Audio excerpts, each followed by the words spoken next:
From the New Arts and Media Studios in Milwaukee, I'm Charles Purcell. This is The Log. A few weeks ago, I was a little unfair to Rachel Maddow. I picked on her. And not that that means anything. Little old me picking on Rachel Maddow. She's the one with the big show and the high ratings. But the reason I bring this up, I need to backtrack on that. She did something really great last week that nobody else did. She brought up a very important point about the Georgia voting law, the anti-voter law. And this, as far as I'm concerned, this is really big. And nobody else, I looked around, nobody else was talking about it. The most important provision of this law, highlighted by Rachel Maddow, otherwise I might not have known about it, is the fact that the Georgia state legislature has revamped election law in the state so that they now hold all the power. We all remember the infamous name of Brad Raffensperger, first because he was the archenemy of Stacey Abrams in the fight against voter suppression in Georgia. Of course, he's the Secretary of State of Georgia, and in that position, the boss of elections, in charge. Well, this new law strips him of that power. He's no longer in charge of elections. You might think for a second that's good news, but no. Now in charge of elections is the state legislature itself, and of course, even though Georgia is a purple state, it elected 2 Democratic U.S. senators, the state legislature is still firmly in the grip of Republicans because of gerrymandering. We know how all that works. So they have given themselves now the power over elections.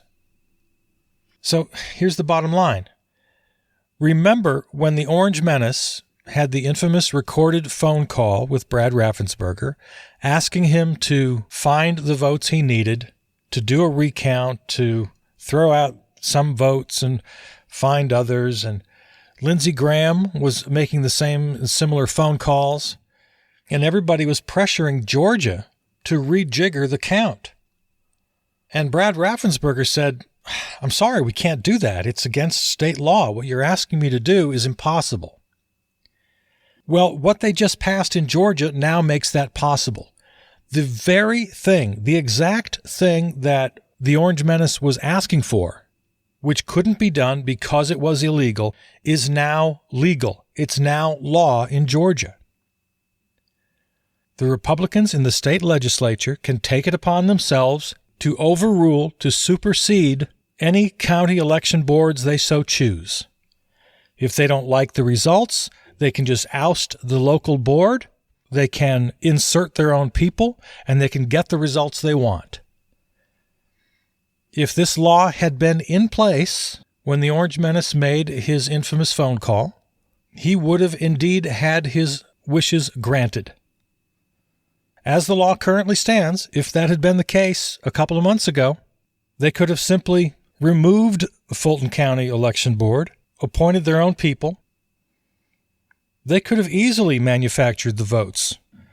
They could have done it. They could have found those 12,000 votes that the Orange Menace wanted and that they wanted, because now they're in charge. The ideologues, the hardcore right-wing Republican fascists, are now in charge of elections in Georgia. And this is far and away the headline that I couldn't find anybody talking about. So thank you, Rachel Maddow, who I've been critical of many times. But she got it. You know, she used her Rhodes Scholar degree and got right to the heart of it. Everybody else is talking about 5 p.m. shutdowns of polling places and especially the no snacks, no water for people in line voting. And of course, all those things are horrific. Of course, it's a racist Jim Crow 2.0, as it's being called. Of course, that's all true. But just as important, and I'm saying probably more important, this is a takeover. It's a takeover of elections. And might I remind you that Georgia is the first of every single damn red state in this country. They all have similar bills going through the legislative process right now. Every damn one of them. Republican legislatures, this is their top priority, to take over the mechanism of voting. So that's what just happened. And depending on where you're listening, it's likely happening in your state as well, as we speak. We live in perilous times, and especially perilous times because it looks like the Census Bureau isn't going to meet its deadlines. The once every 10-year census was fouled up by COVID, fouled up by direct sabotage of the Orange Menace administration.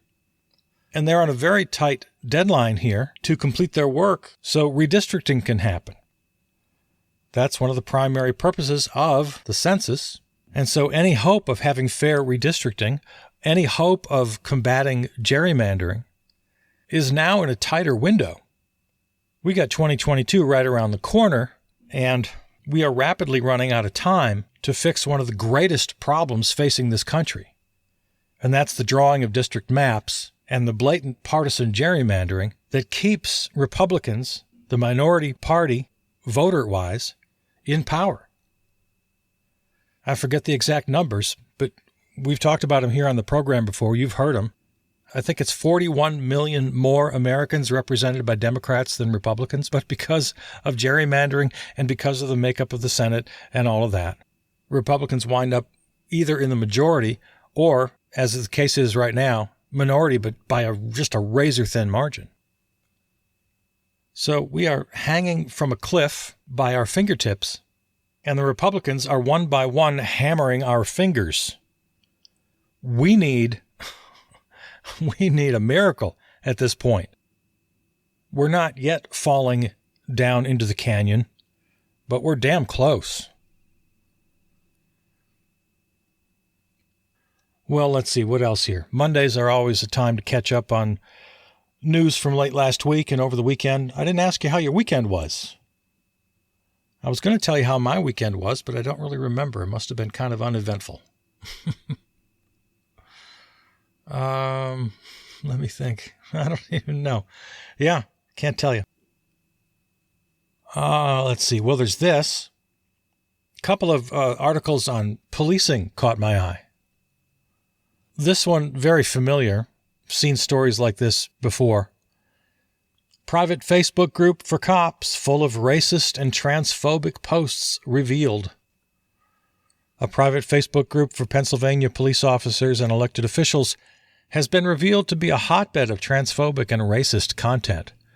One post advocated for the murder of former Pennsylvania Health Secretary Rachel Levine, a transgender woman who oversaw that state's response to the coronavirus pandemic. Levine has been nominated to serve as Assistant Secretary of Health in the Biden administration, but hasn't been confirmed by the full Senate yet.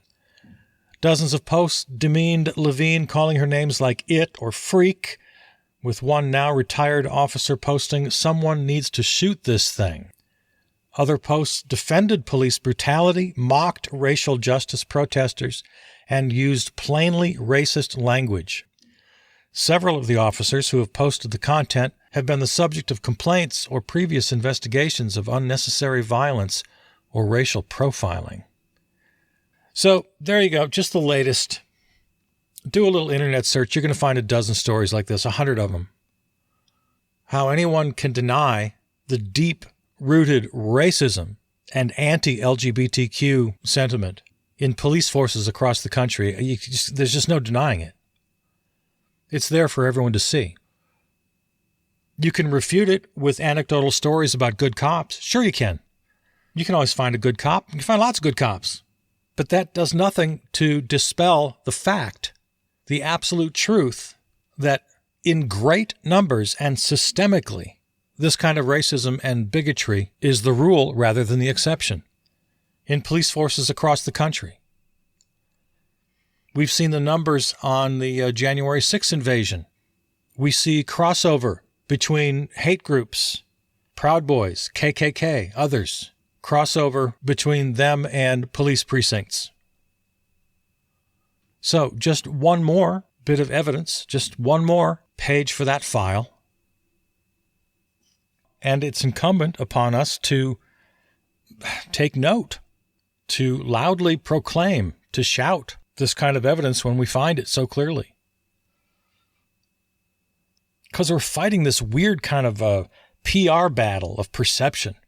Everybody on the right, and everybody in the center for that matter, wants to continue to hero worship, to fetishize the police, to thank them for their service, to sanctify, to glorify the whole profession. And then those of us who are just trying to be realists, to try to point out the truth of it all, that it's a deeply flawed institution, completely just infested with racism and bigotry. It's militarized. Budgets are bloated. It's a culture of violence, a culture of secrecy. Our opposition isn't based on politics, it's based on facts. It's based on simple truth. And when we want to strip these outdated, oversized, power-laden institutions, when we want to strip them of that outsized power, redefine them, transfer many or most of their responsibilities to agencies and professionals better equipped to handle the needs of the community, especially when it comes to mental health crises and that sort of thing. We've talked about eliminating all traffic-related responsibilities from the police, transferring that to a new agency. When we talk about those sorts of things, well, we're branded right away.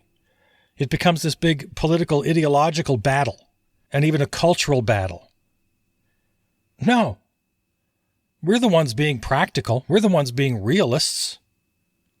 But because it's framed in this cultural, ideological picture, stories like this one from Pennsylvania, revealing widespread, deep-set racism and bigotry, they go on the defensive. It's the few bad apples argument, which, along with thoughts and prayers, is it time that we all just see that for what it is? Ridiculously inadequate as a response, as any sort of explanation for where we are? No, it's not thoughts and prayers after a shooting, and it's not a few bad apples when cops are exposed. No. We know now. And again, I'm not relying on my side of a culture war. I'm not relying on ideology. I'm relying on the simple facts that we have before us. We're the practical ones. We're the realists in this fight. A couple pieces of good news on this front. New York City will become the first in the country to end the policy of qualified immunity. That's the general policy around the country that lets cops off the hook. Council just voted to end qualified immunity for police officers, making New York City the first city in the country to do so. Qualified immunity was established in 1967 in Mississippi to prevent freedom riders from holding public officials liable, even when they broke the law. That's a tweet from Council Speaker Corey Johnson. Rooted in our nation's history of systemic racism, qualified immunity denied freedom riders justice and has been used to deny justice to victims of police abuse for decades. Johnson continued, "It should never have been allowed, but I'm proud that we took action today to end it here in New York City." So that's a pretty big deal. Next to Los Angeles, if I'm not mistaken, I think New York City is the second largest in the nation, the second largest police force. Yeah, cops can hide behind this so-called qualified immunity as a defense if they're ever brought up for charges. The basic concept is, well, they're in a tough spot. Their job is tough. And if they violate the rights of potential lawbreakers, well, that's just to be expected. So they should be immune from prosecution. Well, not anymore. Not in New York. This is one of the first and primary demands in the aftermath of the George Floyd and Breonna Taylor summer protests. So it's one city in the country. It's a damn big city. And the greater concept of defunding the police, and call it whatever you want. I don't care what you call it. I don't care about the words. But we have to transfer responsibility from the tough guys with guns to more responsible professionals when it comes to things like traffic violations and especially mental health crises. Even, for that matter, most investigative responsibilities of police forces do not require a uniformed cop with a gun and a club and a can of mace, and none of that is necessary. 9 times out of 10, cops are showing up after the crime has been committed, and you're collecting evidence and you're interviewing witnesses. You don't need a gun and a club and a can of mace to do that. We need to completely refashion the very idea of policing. And we have to recruit police officers from the communities. We have to reinstate local laws that have mostly been abandoned now. I don't know if they even exist anywhere. It used to be that if you were a cop on a beat, you had to live in that neighborhood. You had to police your own neighborhood. You had to live in your jurisdiction. That was common.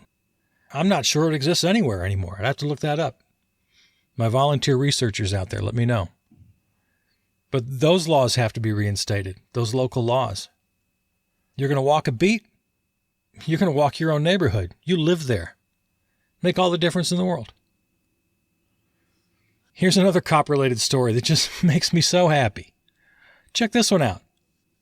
Headline: After crime plummeted in 2020, Baltimore will stop drug and sex prosecutions. I'm reading now from the Washington Post, Tom Jackman. Something happened in Baltimore last year. The coronavirus pandemic hit, and State's Attorney Marilyn J. Mosby announced that the city would no longer prosecute drug possession, prostitution, trespassing, and other minor charges to keep people out of jail and limit the spread of the deadly virus.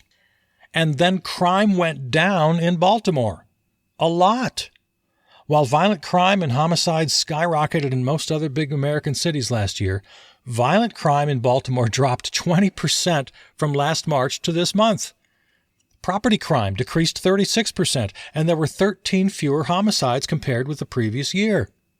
This happened while 39% fewer people entered the city's criminal justice system in the one-year period, and 20% fewer people landed in jail after Mosby's office dismissed more than 1,400 pending cases and tossed out more than 1,400 warrants for nonviolent crimes.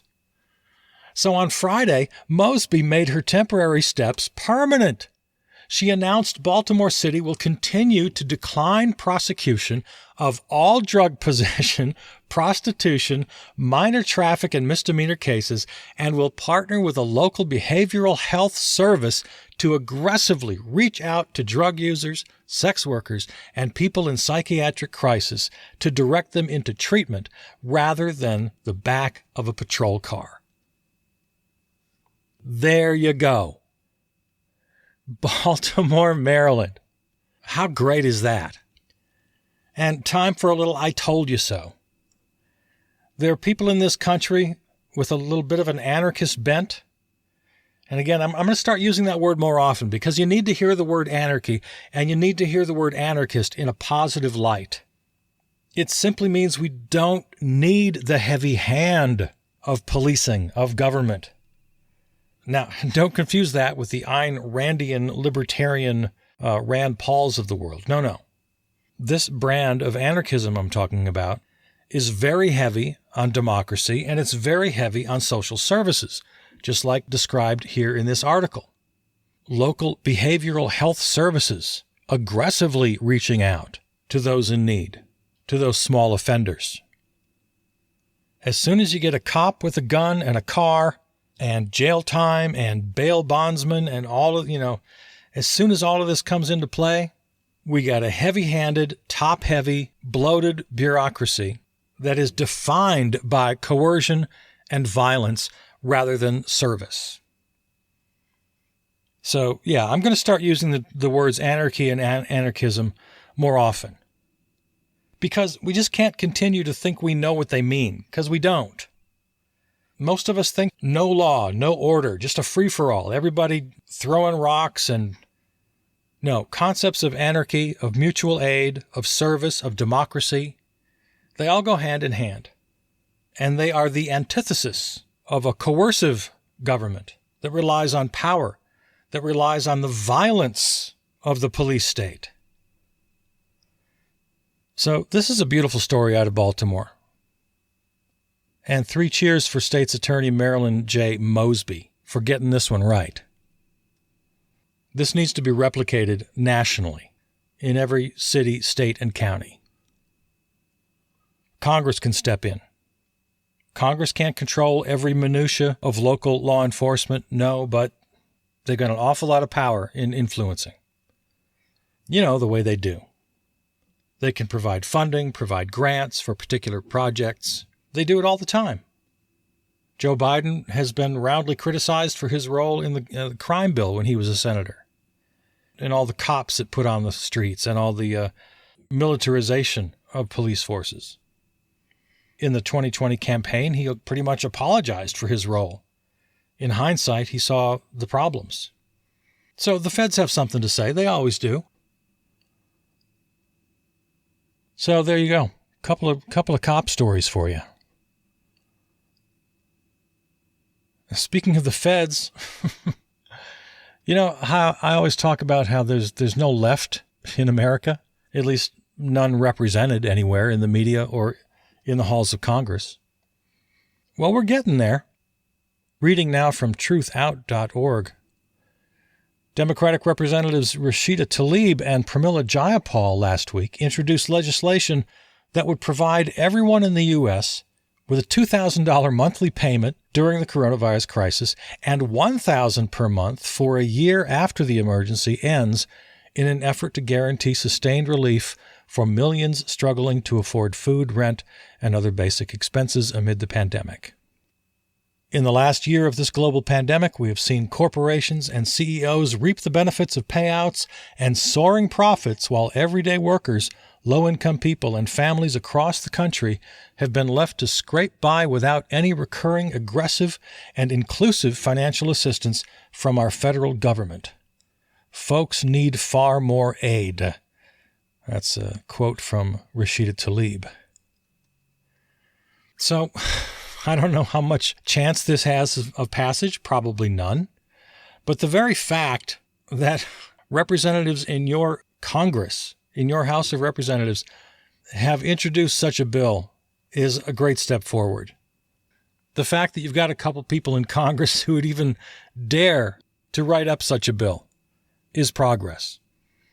As we often remind you right here, the Bernie Sanders agenda of free public tuition, of student debt forgiveness, of $15 minimum wage, of Medicare for all the things that just 4 short years ago were pipe dreams, are now standard on the Democratic side of the aisle and have astronomically high poll numbers when the American people are surveyed.